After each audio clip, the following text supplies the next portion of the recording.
السائل يقول: يدعي أصحاب عقيدة التجسيم بأنهم وصفوا الله بما وصف به نفسه ولم يشبهوه بخلقه، فهم يقولون إننا نقول إن الله تعالى هو يد ولكن ليست كيد الخلق كما تقولون، سميع وبصير ولكن ليس كسمع الخلق وبصر، فما الرد على ذلك؟ الرد على ذلك أن كل شيء يجب أن يحمل على محمله الصحيح. هناك صفات كمالية لا يمكن إلا أن يكون الله تعالى متصفا بها. صفة الوجود لا يمكن إلا أن يكون الله تعالى موجودا، لكن ليس كوجود خلقه. وجود الخلق جميعا وجود محدود في بدايته، ومعنى ذلك أنهم كانوا عدما ثم وجدوا.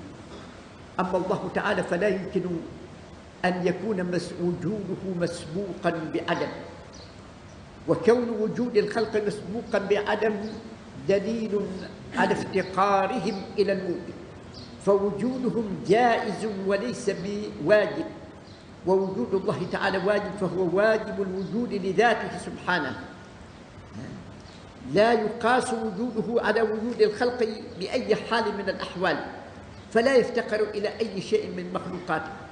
لو كان بحاجة إلى مكان يستقر فيه لا لزم أن يكون ذلك المكان إما أقدم منه وإما مشاركا له في القدمية، ولو كان مشاركا له في القدمية لكان أهلا لأن يشارك له في الألوهية والربوبية، إذ لا يترجح قديم على قديم في الربوبية والألوهية إلا بمرجح. هذا المرجح يجب أن يأتي من خارج. من الذي يرجح؟ ثم لو كان أولا غنيا عن المكان ثم احتاج إلى المكان بعد ذلك، فمعنى ذلك انتقل من الغنى إلى الفقر، تعالى الله عن ذلك. ثم لو لم يكن أولا في مكان ثم حل بعد ذلك في مكان، فمعنى ذلك أنه تحول من حال إلى حال، والتحول من حال إلى حال من دلائل الحدوث. كما تحدثنا عن الأجرام الفلكية، استدل إبراهيم عليه السلام بأحوالها على أنها لا تصلح للألوهية ولا تصلح للربوبية، لأنها تحولت من حال إلى حال. وقد عزز الله تعالى حجته وأيدها بقوله: وتلك حجتنا آتيناها إبراهيم على قومه نرفع درجات من نشاء. نعم، آتاه الله تعالى هذه الحجة ليبكت بها قومه الذين كانوا يؤلهون هذه الأجرام الفلكية. فإذا لا يمكن أن يكون الخالق سبحانه وتعالى كذلك. كذلك بالنسبة إلى اتصاف الله سبحانه وتعالى بالحياة، لو لم يكن حيا لكان ميتا. الميت لا حراك له ولا أثر له ولا قدرة له على شيء، فإذا هو حي حياة ليست مسبوقة بموت كحياتنا. وكنتم أمواتا فأحييناكم، نحن كنا أموات، كنا في عالم العدم بمثابة الشيء الميت، لأن العدم موت والحياة وجود، والوجود حياة. وحياتنا تنتهي إلى نهاية، بينما حياة الله سبحانه وتعالى ليست كحياة خلقه. لو لم يكن حيا لكان ميتا، ويستحيل على الله سبحانه وتعالى الموت. فإذا الحياة هي صفة كمال بالنسبة إليه سبحانه وتعالى، كمال مطلق. العلم والقدرة والسمع والبصر كل من ذلك صفات كمال، والإرادة هذه صفات كمال. لا يمكن إلا أن يكون الله سبحانه وتعالى متصفا بها، إذ لو لم يكن متصفا بها لكان متصفا بأضدادها. لو لم يكن قديرا لكان عاجزا، لو لم يكن عليما لكان جاهلا، لو لم يكن سميعا لكان أصم، لو لم يكن بصيرا لكان أعمى، لو لم يكن مريدا لكان مكرها. تعالى الله عن ذلك كله علوا كبيرا. فإذا هذه صفات كمال لا يتصور في العقل أن يكون سبحانه وتعالى غير متصف بها، وإنما هو متصف بها بضرورة العقل وبدلالة النص. فالأدلة على اتصافه بها أدلة قطعية من العقول السليمة والنصوص الثابتة الصحيحة التي لا ريب فيها. أما كونه ينقسم إلى أقسام، لو كان مركب من أعضاء، لو كان من فيلزم لو كان فيه أعضاء فمعنى ذلك أنه مركب، لأن اليد اليمنى غير اليد اليسرى بطبيعة الحال، العين اليمنى غير العين اليسرى، الرجل اليمنى غير الرجل اليسرى، الجنب الأيمن غير الجنب الأيسر، فضلا عن كون اليدين كون اليدين غير الرجلين وغير الجنبين وغير بقية الأعضاء. لو كان سبحانه وتعالى مركبا يلزم من ذلك أن يكون مركبا، والتركيب من آثار السنة، والله تعالى يستحيل أن يكون متصفا بأن به أثرا من آثار السنة، يستحيل عليه سبحانه وتعالى. هم فهموا الوجود الإلهي وجودا ماديا، والله تعالى منزه عن أن يكون مادة، لأن المادة حادثة، مادة مخلوقة، لا يمكن أن يكون وجوده سبحانه وتعالى وجودا ماديا. وجوده سبق على وجود كل شيء، كان حيث لا زمان ولا مكان ولا أي شيء، فكيف كان وجوده في ذلك الوقت مستغنيا عن وجود الزمان والمكان، ثم يحتاج إلى الزمان والمكان؟ لا تجري سبحانه وتعالى عليه الأزمنة ولا يحتاج إلى الأمكنة، لأن وجود غير وجود مادي. وحسبنا أن يفكر الإنسان، هذه من آيات الله سبحانه وتعالى، أن يفكر في الروح، هذه الروح التي هي في جسم كل منا. نحن لا نعرف كيف تدخل في هذا الجسم، ولا نعرف كيف تنفصل عن هذا الجسم، ولا نعرف كيف تسري في هذا الجسم. الجسم نعم فيه مناسم لكن هل تدخل من خلال تلك المناسم؟ لا ندري. أين تنتقل؟ لا ندري. تخرج من الجسم ولا ينقص من الجسم شيء. عندما يموت أي واحد منا لا يرى أنه نقص من جسمه شيء.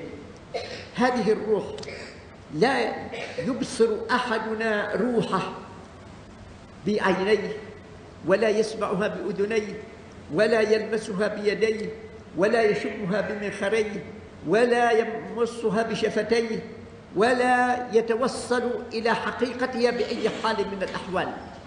هذه الروح هي تدلنا على أن الوجود الإلهي وجود فوق وجود كل شيء، وأيضا أجل من أن يكون كوجود الروح، لأن الروح حادثة، الروح من أمر الله سبحانه وتعالى.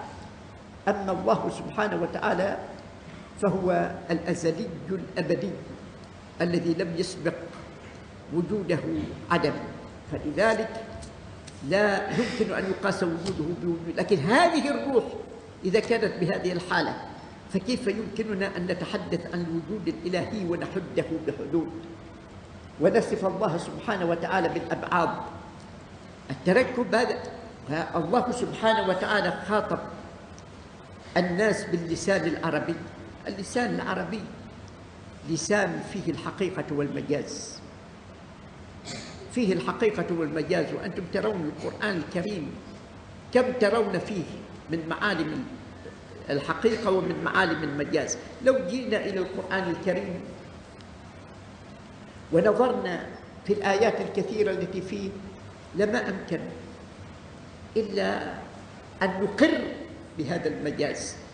الله سبحانه وتعالى يقول: واعتصموا بحبل الله جميعا. الحبل معروف، هل هناك حبل نذهب ونتمسك به؟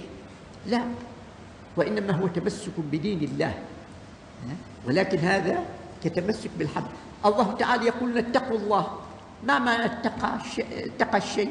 بما تجنبه. هل نحن أمرنا أن نتجنب الله؟ لا، ولكن أن نتجنب سخط الله بفعل ما أمر به وترك ما نهى عنه، هذا مجاز. الله تعالى يقول ما من دابة إلا هو آخذ بناصيتها، هل مع صحيح أن الله تعالى ممسك إمساكا حقيقيا بناصية كل دابة؟ هل معنى ذلك هكذا؟ إن ربي على الصراط المستقيم، الصراط طريق، هل معنى هو على الطريق طريق مستقيم؟ ليس معنى أنه هو حال في طريق، ولكن معنى أن الله تعالى لا يأمر إلا بالحق ولا يفعل إلا الحق، هذا معنى الصراط المستقيم. والله تعالى يقول أولئك الذين كتب في قلوبهم الإيمان، الإيمان ليس حروفا تكتب، وإنما معنى ذلك أثبت في قلوبهم الإيمان، أولئك الذين صار الإيمان ثابتا كما تثبت الكتابة في الكاغذ المكتوب فيه. وكم من نصوص لو أخذنا بنصوص بكل شيء على ظاهره وعطلنا النظر في المجاز لا وصل بنا الأمر إلى مكان بعيد. لو حاولنا أن نأخذ كل شيء على ظاهره، نحن ننظر مثلا إلى قول الله تبارك وتعالى إن الذين كفروا سواء عليهم أأنذرتهم أم لم تنذرهم لا يؤمنون، ختم الله على قلوبهم وعلى سمعهم وعلى أبصارهم غشاوة. هل هم بمعنى الختم على قلوبهم هو هذا الختم الحسي؟ لا، ليس هناك ختم حسي، وإنما ختم معنوي. وكذلك بالنسبة إلى الأسماع، هل كانوا لا يسمعون؟ كانوا يسمعون ولكن لا ينتفعون بسمعهم. هل غشاوة هناك شيء حال بين أبصارهم وبين رؤية ما يرون؟ لا. ثم كم من آيات جاءت في وصف المشركين ووصف هكذا بأن أولئك يعني ختم على كل شيء من ختم على كم من آيات جاءت تصفهم بهذا الوصف. ولكن لو أخذنا بظاهر هذا معنى ذلك أن الله كلفهم وهم لا يطيقون التكليف، والله تعالى لا يظلم أحدا، لا يكلف أحدا إلا ما تقوم الحجة عليه.